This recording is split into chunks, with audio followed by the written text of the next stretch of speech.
জয় অসম চৰকাৰৰ মন্ত্ৰী বিধায়ক বিষয়া কৰ্মচাৰীসকলে গোমাংস নিষিদ্ধকৰণটো ভাল কাম কৰিছে।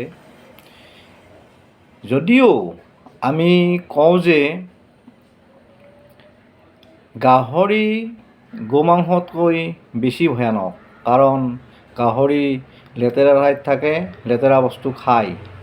গাহৰিৰ মাংসৰ পৰা ফিটা পেলু ভয়ানক বীজাণু মানুহৰ শৰীৰলৈ বিয়পি যায়। কিন্তু গৰু সাধাৰণতে চাফ চিকুণকৈ থাকে, সাধাৰণভাৱে ঘাঁহ খায়। ঠিক আছে বাৰু, গৰু মাংস বন্ধ কৰিছে, মানিলোঁ। কিন্তু মদ, গুটকা, চিগাৰেট, চাধা, ভাং, ড্ৰাগছ এইবোৰ বন্ধ কৰিব লাগে। কাৰণ মদৰ পৰা আমাৰ ধন বাহিৰলৈ যায়। মদ খাই মানুহৰ পৰিয়াল ধ্বংস হৈছে, উঠি অহা চাম ধ্বংস হৈছে। মদ, ভাং, ড্ৰাগছ ব্যৱহাৰ কৰি বহু পৰিয়াল ধ্বংস হৈছে, বহু জীৱন ধ্বংস হৈছে।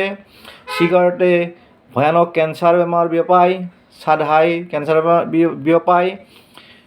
সেয়েহে আমি অসম চৰকাৰৰ মন্ত্ৰী বিধায়ক বিষয়া কৰ্মচাৰীসকললৈ বিনম্ৰ অনুৰোধ জনাওঁ যে গোমাংসতকৈ ভয়ানক গাহৰি মাংস আৰু মদ, ভাং, ড্ৰাগছ, চাধা, বিড়ি, চিগাৰেট, গুটখা, ৰজনীগন্ধা এইবোৰহে বন্ধ কৰিব লাগে। অসম চৰকাৰলৈ মই এক বিশেষ অনুৰোধ কৰোঁ যে আমাৰ নিবনুৱা সমস্যা, অৰ্থনৈতিক সমস্যাই ভয়ানক ৰূপ ধাৰণ কৰিছে। সেয়েহে আমি আমাৰ গাঁৱৰ খেতিয়কসকলক, নিবনুৱাসকলক গো পালনৰ বাবে সা সুবিধা কৰি দিব লাগে, লোন দিব লাগে। আৰু গো মাংসৰ ডাঙৰ উদ্যোগ গঢ়াই দিব লাগে, যিবোৰ বিদেশলৈ ৰপ্তানি কৰিব পাৰোঁ, যিবোৰৰ পৰা আমি অৰ্থনৈতিকভাৱে টনকিয়াল হ'ব পাৰোঁ।